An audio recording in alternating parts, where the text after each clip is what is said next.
Sir, legendary Pakistan के leg spinner sir Abdul Qadir, उनके बेटे उस्मान कादिर वो ऑस्ट्रेलिया शिफ्ट हो गए हैं विद फैमिली। और वो वहीं पर अब अपना कैरियर भी परसू करेंगे, वहीं पर अपनी ज़िंदगी गुजारेंगे। पाकिस्तान क्रिकेट के साथ उन्होंने अपना जो है ना ताल्लुक, उसको कैंची मार दी है। It's over, it's done and dusted.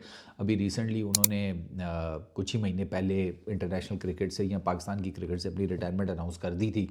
वो फिर उसके बाद उन्होंने अपना सामान बोरिया बिस्तर लपेटा, वो अब सिडनी में रहते हैं। हॉक्सबेरी जो क्लब है क्रिकेट का, जहाँ से वो पहले भी खेल चुके हैं, वो वहीं पर अब जाकर उनके साथ उस क्लब क्रिकेट खेलेंगे। और उनका प्लान ये है कि उस क्लब क्रिकेट के थ्रू वो एंट्री मारेंगे शेफील्ड शील्ड में, यानी कि ऑस्ट्रेलिया की डोमेस्टिक क्रिकेट में, और वहाँ से फिर वो ऑनवर्ड्स अपना जो क्रिकेट का सफ़र है ना वो जारी रखेंगे। उस्मान ने रिसेंटली बातें की हैं, और बातें उस्मान की 110% बिल्कुल ठीक हैं। उस्मान ने कहा है कि मैं लाइकनेस डिसलाइकनेस का शिकार हुआ हूँ। ऐसा नहीं है कि मेरी कोई परफॉर्मेंसेज नहीं थी। वाकई उस्मान ने कहा कि मैंने विकटें ली आते साथ ही। मैं एक सीरीज़ में मैन ऑफ द सीरीज़ था, दूसरी में सबसे ज़्यादा विकेट्स ली, मुझे तीसरी सीरीज़ ही नहीं दी गई, मुझे टीम से बाहर कर दिया गया। परफॉर्मेंसेस भी थी, ऐसा भी नहीं है कि कोई परफॉर्मेंस नहीं थी या कोई बहुत मार पड़ी हो। उस्मान के साथ ज़्यादती हुई है, there is no doubt Usman के साथ ज़्यादती हुई है।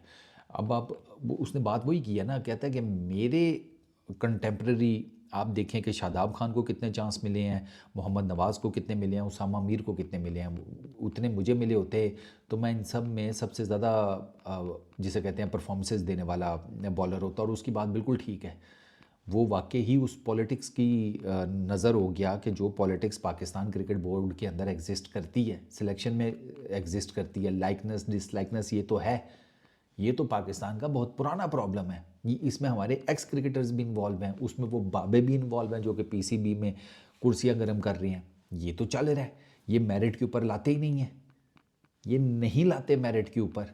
ये जिसको जो पसंद है वो, अभी मैं देख रहा था कि अभी भी कुछ लोग शादाब खान के बारे में बात कर रहे थे बैठे, उसको होना चाहिए था चैंपियंस ट्रॉफी में। खुदा के बंदो, उसकी परफॉर्मेंस क्या है? रिसेंटली शादाब खान ने ऐसी क्या परफॉर्मेंस दी है, या पीछे उसने आपके सामने है, वो इतना वो जिसे कहते हैं कि नूरा हो चुका था बैटिंग बॉलिंग में, आपके आपके सामने है। वो कुछ करे तो फिर उसको आप सेकंड चांस देना। और मैं आपको बता रहा हूँ, पाकिस्तान की तो तारीख है, आप सेकंड चांस देंगे वो फिर कुछ नहीं कर पाएगा। आपने जो जिनको पहले सेकंड चांसेस दिए हैं, उन्होंने आकर कौन सी गेम चेंजिंग कर दी, आपके सामने है। तो उस्मान कादिर बिल्कुल ठीक कह रहे हैं, आपने इस लड़के के साथ ज़्यादती की है। और वो कहता है कि उसने कहा है ना, कहता है यार मैं इस पॉलिटिक्स का शिकार हो गया, नेगेटिविटी थी, मुझे पसंद नहीं किया जाता था, बस उसी नेगेटिविटी की मैं भेंट चढ़ गया, मेरा कैरियर इन लोगों ने ख़त्म कर दिया, मुझे चांसेस ही नहीं दिए, मैं डिसहार्टेंड हूँ। लेकिन इस साइड के बस ठीक है, अब मैं ऑनवर्ड्स आगे कंटिन्यू करूँगा, मैं ऑस्ट्रेलिया में क्रिकेट खेलूँगा, वहीं पर जिसे कहते हैं मेरा हिसाब किताब है। अब यार आप अगर आपने उस्मान कादिर की बॉलिंग देखी है, मैंने देखी हुई है यार, वो मैं आपको बताऊं, वो ठीक ठाक विशेष किस्म का स्पिनर है। वो बीच बीच में एट टाइम्स उससे बॉल नहीं कंट्रोल होती और वो फुल टॉसेस मार जाता है, और लेग स्पिनर मार जाते हैं भाई। शेन वॉर्न नहीं मारता था, शेन वॉर्न से अक्सर फुल टॉसेस निकल आती थी। लेग स्पिनर के लिए गेंद को कंट्रोल करना एट टाइम्स उससे नहीं हो पाता, वो फुल टॉसेस दे जाता है। ये कहते थे फुल टॉस से मारता है, इतनी भी नहीं मारता था। ठीक है मारता था, ये मैंने भी कहा है कि उससे एट टाइम्स फुल टॉसेस निकल आती थी, लेकिन अगर एट टाइम्स फुल टॉसेस निकल आती थी तो उसने विकटें भी ली हुई हैं। वो ठीक परफॉर्मेंसेस देता था, ऐसा नहीं है कि वो बिल्कुल ही आप कह लें कि उसकी कोई परफॉर्मेंस ही नहीं थी। लेकिन आपने उसको खिलाया ही नहीं। कितने मैचेस आपने उसको टोटल खिलाए हैं? ले दे के उसके कुछ 10-12 टोटल मैचेस नहीं हैं। फिर आप खुद बताएं ना कि जब आपने एक लड़के को इतना मौका ही नहीं दिया, तो फिर उसने, फिर आपके ख़िलाफ़ अगर वो बात ना करे तो फिर वो मेरा ख्याल है कि ज़्यादती है। उसको बताना चाहिए कि भाई उसके साथ क्या हुआ है। मैं आपको एग्जैक्टली बताता हूँ, उस्मान कादिर का ना, इस हालांकि यार बंदा पूछे कि इसको तो सिर्फ इस चक्कर में कि यार ये अब्दुल कादिर का बेटा है, आपको चांस दे देना चाहिए था एक लंबे अरसे तक। उसने घर से कुछ तो सीखा होगा। एक ओडीआई मैच खिलाया जिसमें एक विकेट है, 25 T20 इंटरनेशनल है जिसमें उसकी 31 विकटें हैं, 7.95 की इकॉनमी, 18 की बॉलिंग एवरेज। क्यों सर, फिर क्यों ड्रॉप किया इसको? 25 मैचेस में 31 विकेट्स, और आपको क्या चाहिए?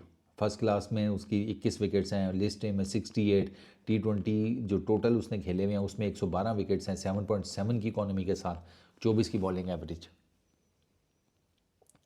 ये तो आपको, इसको तो लड़के को टेस्ट क्रिकेट खिलानी चाहिए थी, वो चला गया ऑस्ट्रेलिया सबको छोड़ छाड़ के। वही पाकिस्तान क्रिकेट की टिपिकल बदनसीबी, टिपिकल। हमारे यहाँ पर वही, अभी मैं इसने लिस्ट ए में वो जो खेला था, एक मैच में 3 विकेटें ली, एक मैच में डॉल्फिन्स की तरफ से 1 विकेट ली। बीपीएल में भी ये जिसे कहते हैं 2024 में गया हुआ था, वहाँ पे भी मुझे इसकी बॉलिंग बेहतर नज़र आ रही है।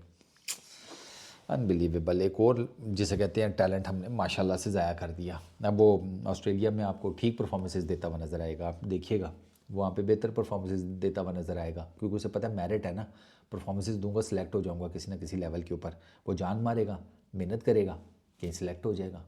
अल्लाह लाते खैर सल्ला। बस इस वीडियो में इतने, अपना बहुत ख्याल रखना, नेक्स्ट वीडियो में मुलाकात होगी। Peace out.